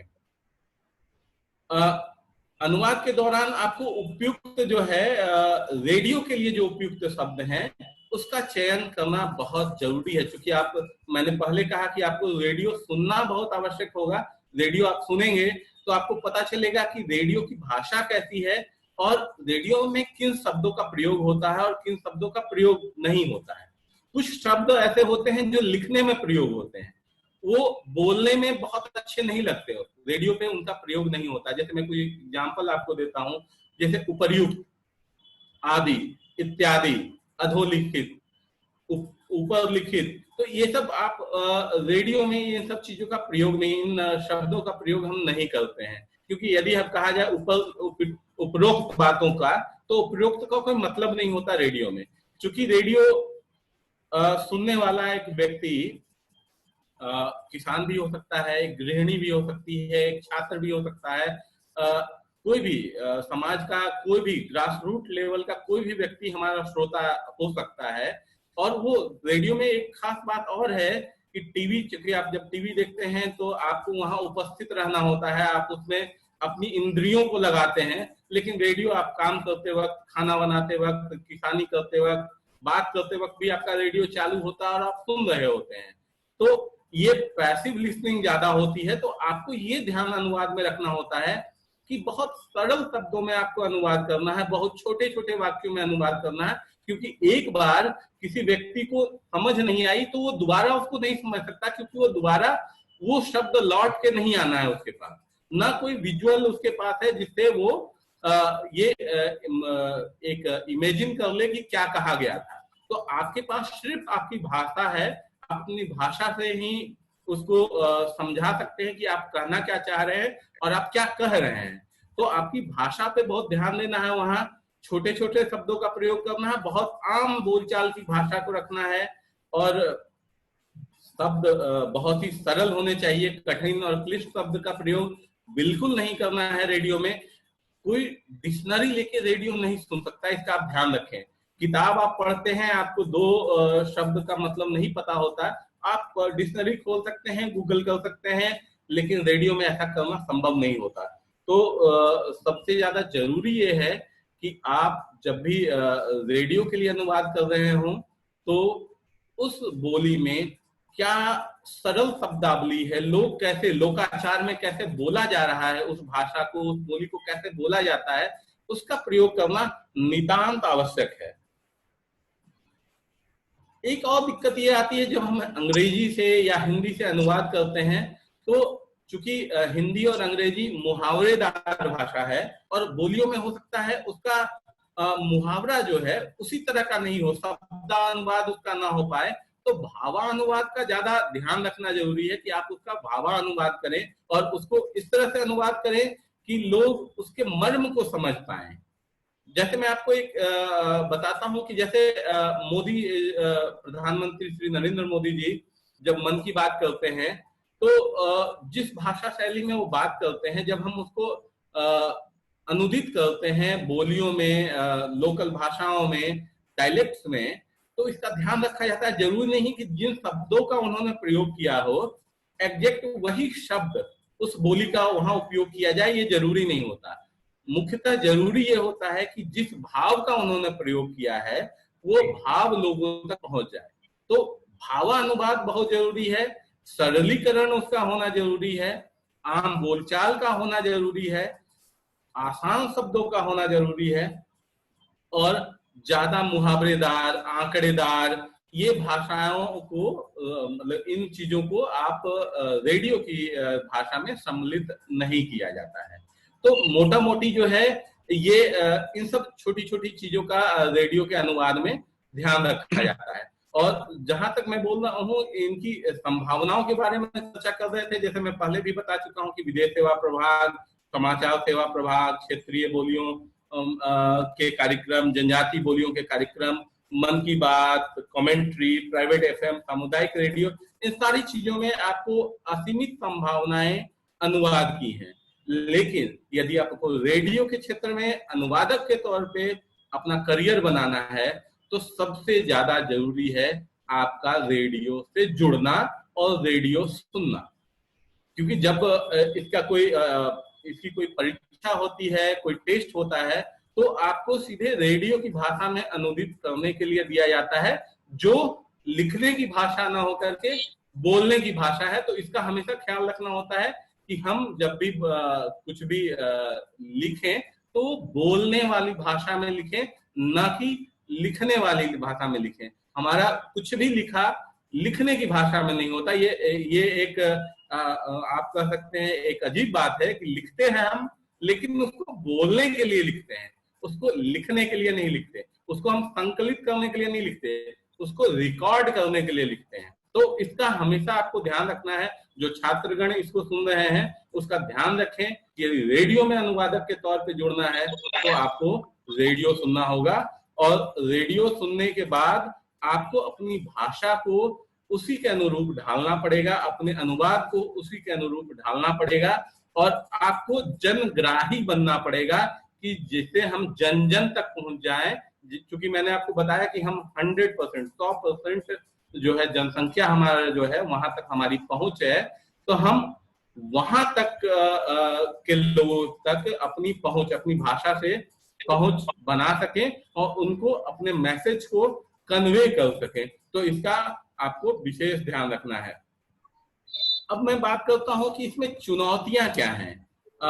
रेडियो में जब हम रेडियो की बात करते हैं तो इसमें सबसे ज्यादा चुनौतियां जो हैं आपको वो मिलती है, क्योंकि जो मैंने संभावनाएं बताई हैं आपको वही चुनौतियां भी हैं।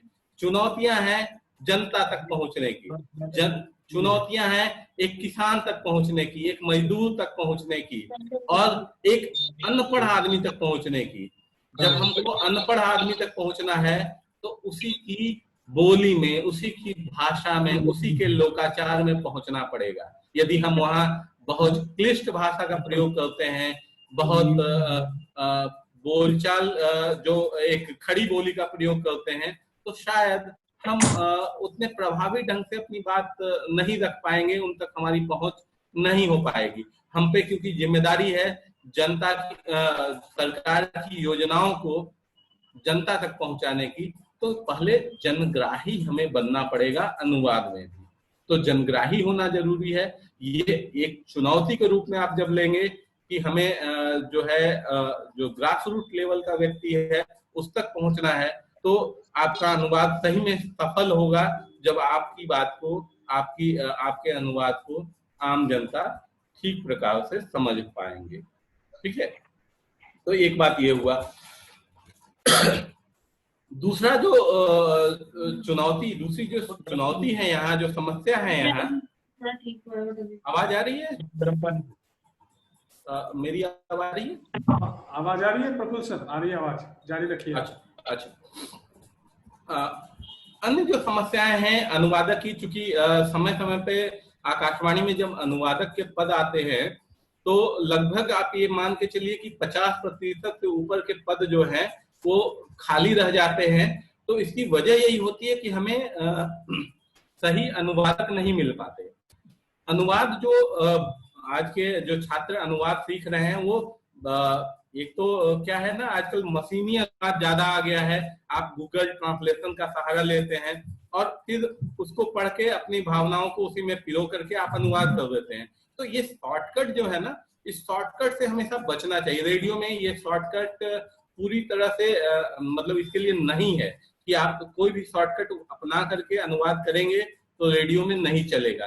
तो इसके लिए सबसे पहले आपको मेहनत तो यही करनी पड़ेगी कि लोकाचार की भाषा को समझना पड़ेगा।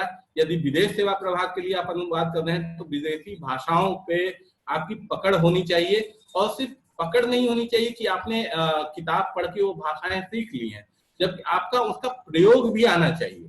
तो जब तक आप उसका प्रयोग नहीं जानेंगे कि वहां की सोसाइटी में, जहां के लिए प्रोग्राम बनाए जा रहे हैं, वहां की सोसाइटी में, वहां की समाज में उस भाषा को किस तरह से प्रयोग किया जा रहा है, आपको यह जानना भी आवश्यक होता है आकाशवाणी से जुड़ने के लिए।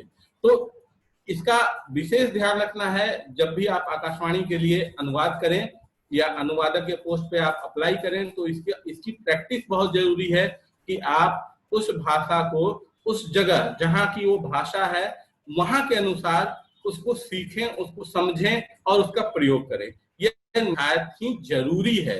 यदि ऐसा नहीं होगा तो आकाशवाणी जो है आपके आवेदन पे कभी भी विचार नहीं करेगा, क्योंकि यहाँ इसके लिए बहुत ही स्ट्रिक्ट नॉर्म है कि जो अनुवाद होगा वो आम जन के लिए, आम जन तक पहुंचने वाला होगा। ठीक है, इसका आपको विशेष ध्यान रखना है। इसके अलावा जो चुनौतियां और हैं कि जब भी ये रिक्रूटमेंट होता है तो आपके लिए क्या है कि वहां आपको फॉर्म भरते समय ही कुछ अनुवाद के दिए जाते हैं कि वहीं पे कि आपको अनुवाद करके दिखाना है। तो पहली स्क्रीनिंग आपको वहीं हो जाती है कि आप फॉर्म भरते समय ही एक 5 लाइन आपको दी रहेगी, उसको अनुवाद करके आपको रेडियो की भाषा में करना होगा। तो स्क्रीनिंग में ही आप बाहर हो सकते हैं। तो उसका विशेष ध्यान फॉर्म भरते समय भी आपको देना होता है कि आप जो है रेडियो की उसी भाषा का प्रयोग करें जो रेडियो पर प्रसारित हो रहा है, रेडियो जिस भाषा को अपना रहा है। इसलिए मैं बार बार कह रहा हूं कि रेडियो पे आपको अनुवादक के तौर पे जुड़ने के लिए रेडियो सुनना और उस जगह की भाषा को समझना बहुत ही आवश्यक है। इन्हीं शब्दों के साथ मुझे लगता है कि मुझे इस वक्तव्य को खत्म करना चाहिए, क्योंकि अनुवाद पे और बहुत ज्यादा कहने को बाकी प्रोफेसर ने बहुत सारी चीजें शायद बताई होंगी आपको, तो बहुत ज्यादा इस पे बोलने का कोई मतलब नहीं है और मुझे नहीं लगता कि उसका कोई फायदा मेरे बोलने का होगा, क्योंकि इससे गूढ़ ज्ञान जो है हमारे प्रोफेसर से यहाँ दे चुके हैं। तो इसी के साथ मैं धन्यवाद देता हूँ कि मुझे आपने अवसर दिया, राम भरोसे जी, और मुझे आमंत्रित किया, और मैं साथ में आपको माफी भी मांगता हूँ कि बहुत लेट से और मैं इससे जुड़ पाया, तो इसके लिए मैं माफी भी आप लोगों से मांगता हूँ। धन्यवाद। बहुत बहुत धन्यवाद प्रफुल्ल सर। ये ना कहें कि आपके वक्तव्य की जरूरत नहीं है या अन्यों ने ये सब कह दिया। ऐसा नहीं है प्रफुल्ल जी, असल में आप प्रैक्टिकली जिन चीजों को देख रहे हैं वो एक अलग मायने रखता है। प्रैक्टिकली जैसे अनुवाद तो एक वास्तव में प्रैक्टिकल सब्जेक्ट है। न कि किताब से पढ़ लिया और गूगल से मशीन ट्रांसलेट करके हम अनुवादक नहीं बन सकते। तो आपने जो बल्कि एक दो प्रश्न भी आपके लिए आए हैं, अगर समय रहा तो मैं बिल्कुल मैं बाद में विचार करेंगे। मैं आदरणीय टंडन सर से एक विनम्र निवेदन करूंगा कि हमारे दो हमारे शोधार्थी हैं जो अनुवाद के संबंध में ही पीएचडी कर रहे हैं। एक को हम सुन चुके हैं, अगर सर की अनुमति है तो हम चाहेंगे कि 2-3 मिनट में हम वो अपनी बात अगर वो रख सके तो हम उनको बुलाना चाहेंगे। अनुमति है सर? जी हाँ कर लीजिए। हाँ शुक्रिया सर। तो मैं बुलाना चाहूंगा, ये तेजस पुनिया जी हैं, अगर ये आवाज मेरी सुन रहे हैं। तेजस पुनिया जी।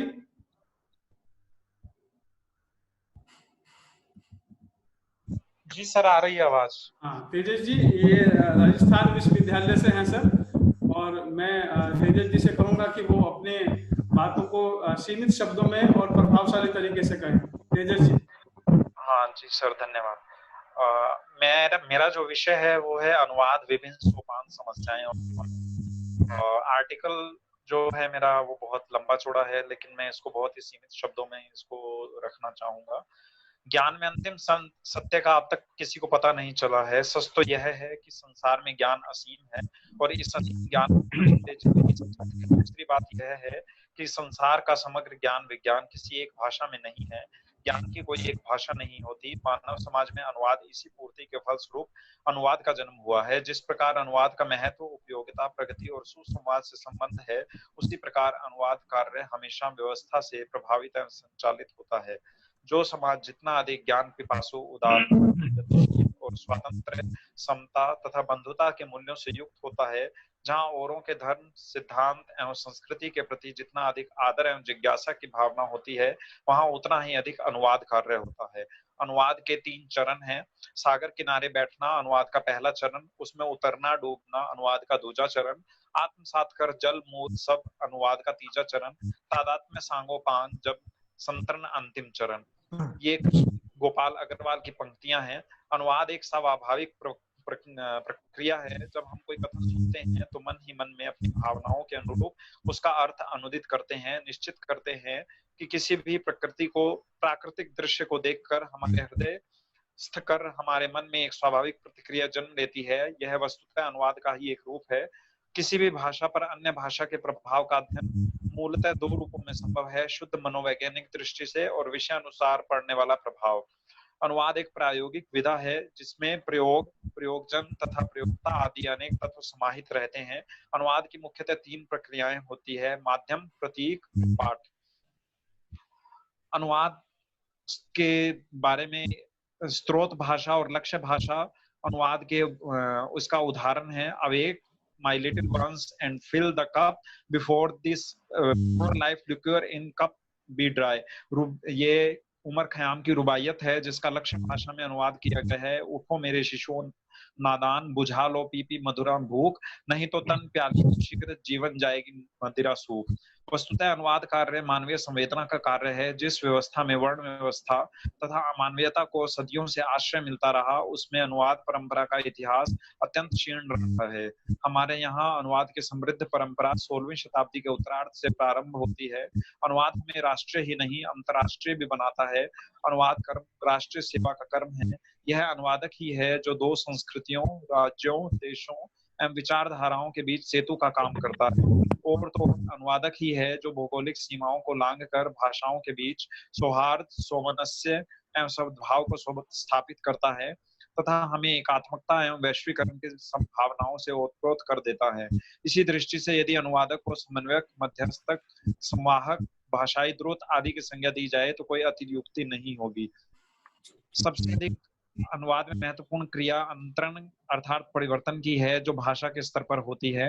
अनुवाद में प्रथमतः भाषा में अंतरण होता है। एक भाषा के भाव दूसरी विचार भाषा में यथावत अथवा परिवर्तित होते हैं, जिससे दूसरे भाषा भाषियों की व्यवस्था नियंत्रण के लिए, तुलना के लिए, आत्म परीक्षण के लिए वास्तविक दृष्टि प्राप्त होती है। अनुवाद की उपयोगिता बहुआयामी है। अनुवाद चाहे साहित्यिक सामग्री का हो या साहित्य, वह हमें पाखंड को पहचानने और पाखंडियों से बचने की शक्ति प्रदान करता है। अनुवाद बीबीसी एकेडमी के अनुसार अनुवाद बहुत ही समझदारी का काम है। बीबीसी के अनुसार हिंदी पत्रकारिता में अनुवाद की बहुत जरूरत पड़ती है, मगर अनुवाद समझकर किया जाना चाहिए। उस भाषा से ऐसी झलक नहीं आनी चाहिए कि वो अनुवादित भाषा है। अनुवाद की भाषा सहज होनी चाहिए। अनुवाद को लेकर पहला सिद्धांत ये है कि अनुवाद न लगे। दूसरा जो लिखा है वो पहले लिखे वाले की समझ में आना चाहिए। तीसरी महत्वपूर्ण बात, मक्खी पर मक्खी न बिठाई जाए, क्योंकि अंग्रेजी और हिंदी की प्रकृति में फर्क है। और चौथा सिद्धांत यह है के बजाय ज्ञान मात्र से कोई व्यक्ति सफल अनुवादक नहीं हो सकता। अनुवाद कार्य के लिए दोनों भाषाओं के अच्छे ज्ञान के साथ दोनों भाषाओं की प्रकृति, प्रवृत्ति तथा संस्कृति का ज्ञान भी होना आवश्यक है। इसलिए विद्वानों ने अनुवाद को साधारण ढंग से 3 चीजों का ज्ञान होना चाहिए: स्रोत भाषा का ज्ञान, लक्ष्य भाषा का ज्ञान, विषय का ज्ञान। मैं अपनी बात को यहीं पर समाप्त करते हुए कहना चाहूंगा कि अनुवाद में जो समस्याएं हैं, व्याकरण संबंधी समस्याएं हैं, भाषागत प्रयुक्तियां हैं, संकल्पनाओं संबंधी समस्याएं हैं, शब्द चयन संबंधी समस्याएं हैं, मुहावरे लोकोक्ति संबंधी समस्याएं हैं, सांस्कृतिक परिवेश संबंधी समस्याएं हैं, शब्द शक्तियां व लक्षणा मूलक प्रयोग हैं, साहित्यिक विधाओं के अनुवाद की समस्याएं हैं, पौराणिक प्रतीक हैं, तकनीकी एवं वैज्ञानिक अनुवाद की समस्या है। और इसके अलावा ऋग्वेद में लिखा है, अन्वेको वदति यदति तद्रुप मिन्नते इके यते विश्व एकस्य विदुनस्य चिति यस्नो प्रथम सायुक्त कथ्य। अर्थात इसमें अनुवदति का प्रयोग दोहराता है, पीछे से कहता हुआ है के अर्थ में है। बृहदारण्यक उपनिषद में भी अनुवाद का प्रयोग दोहराने के अर्थ में लिखा हुआ है। मैं समय बहुत कम है, इसलिए मैं अपनी बात को यहीं पर समाप्त करना चाहूंगा। धन्यवाद सर। धन्यवाद तेजस जी, आपने जिन बातों को यहाँ रखा है। और अभी हम जब हमारे आज के जो आदरणीय सर हैं, टंडन सर, उनकी जब हम ये व्याख्यान सुनेंगे तो इन सब की आपको बहुत जो समस्याएं आपके मन में आ रही हैं और जो प्रश्न यहाँ पर मैं चैट बॉक्स में देख रहा हूँ, उनका जवाब भी स्वतः ही आपको मिल जाएगा। अब ये मेघना राय जी हैं, अगर ये मेरी आवाज सुन रही है, मेघना राय, ये महात्मा गांधी काशी विद्यापीठ से हैं। Hello sir. हाँ, नमस्कार। नमस्कार मेघना जी, अपनी कम शब्दों में अपनी बात आप रखिए, हम सब सुन रहे हैं। जी सर। सर्वप्रथम आप सभी सूर्यजनों को मेरा नमन। मेरा विषय है भारतीय साहित्य में अनुवाद की भूमिका। अनुवाद भारतीय साहित्य में मानवता के समग्र विकास में अपनी महत्वपूर्ण भूमिका निभाता है। अनुवाद के द्वारा ही विभिन्न भाषाओं के मध्य विद्यमान संप्रेषण के अवरोध को मिटाया जा सकता है। वस्तुतः अनुवाद कर्म राष्ट्र सेवा का कर्म है। एक अनुवादक ही है जो दो संस्कृतियों, राज्यों, देशों एवं विचारधाराओं के बीच सेतु का कार्य करता है। ये भौगोलिक सीमाओं को लांघकर भाषाओं के मध्य सौहार्द, सामंजस्य व सद्भाव को स्थापित करके हमें एकात्मकता व वैश्वीकरण की भावनाओं से ओतप्रोत करता है। विभिन्न भाषाओं के अलग अलग वर्चस्व भाषाई अस्मिता के प्रश्न खड़े करते हैं। अनुवाद ही भाषाओं को संकीर्ण दायरे से बाहर निकालता है व भाषाओं के मध्य सामंजस्य स्थापित करता है। इसमें कोई संदेह नहीं है कि भाषा के आविष्कार के बाद मानव सभ्यता निरंतर विकसित होती गई और हमारे संपर्कों तथा आदान प्रदान की प्रक्रिया को और अधिक फैलाने की आवश्यकता ने ही अनुवाद को जन्म दे दिया। प्राचीन काल से लेकर अद्यतन काल तक अनुवाद ने कई स्तरों को पार किया है। इतिहास का हम पृष्ठप्रेक्षण करें तो हम पाते हैं कि अनुवाद का प्रारंभ वहीं से हो जाता है जब देशाटन के निमित्त हमारे पूर्वज विभिन्न देशों की यात्राएं की और जहाँ जहाँ वे गए वहाँ की भाषा सीख कर उन्होंने वहाँ के श्रेष्ठ ग्रंथों का अपनी अपनी भाषाओं में अनुवाद किया। 4वीं शताब्दी के उत्तरार्ध में शाहीयान नामक एक चीनी यात्री ने लगभग 25 वर्षों तक भारत में रहकर संस्कृत भाषा, व्याकरण, साहित्य, इतिहास, दर्शन शास्त्र आदि का अध्ययन किया और अनेक ग्रंथों की प्रतिलिपियां तैयार की। चीन लौटकर इनमें से कई ग्रंथों का चीनी भाषा में अनुवाद भी किया। वस्तुतः अनुवाद की आवश्यकता हर युग में, हर काल में तथा हर स्थान पर अनुभव की जाती रही है। आज विश्व द्रुत गति से हो रहा विज्ञान और तकनीकी तथा साहित्य, धर्म, दर्शन, अर्थशास्त्र आदि ज्ञान विज्ञानों में विकास ने अनुवाद के क्षेत्र को और बढ़ावा दे दिया है। वर्तमान परिस्थितियों में ये और भी अधिक प्रासंगिक हो जाता है जब देशवासी एक दूसरे के निकट आकर अपनी मेल जोल, सामंजस्य, सद्भाव व अनेकता में एकता के भाव का संचार परस्पर करते हैं। अनुवाद की भाषा वह भाषा है जो संपूर्ण राष्ट्र को एक सूत्र में पिरो सकती है। भारत जैसे बहुभाषा भाषी देश में अनुवाद की उपादेयता स्वयं सिद्ध है। अनुवाद ही एकमात्र साधन है जिसके माध्यम से भारत के विभिन्न प्रदेशों के साहित्य में निहित मूलभूत एकता के स्वरूप को जाना जा सकता है तथा इसकी भाषाई संवाहिका के रूप में हिंदी कार्यरत है। हिंदी आज एक बहुत बड़े भूभाग की भाषा है। इसके बोलने वालों की संख्या अन्य भारतीय भाषा भाषियों की तुलना में सर्वाधिक है।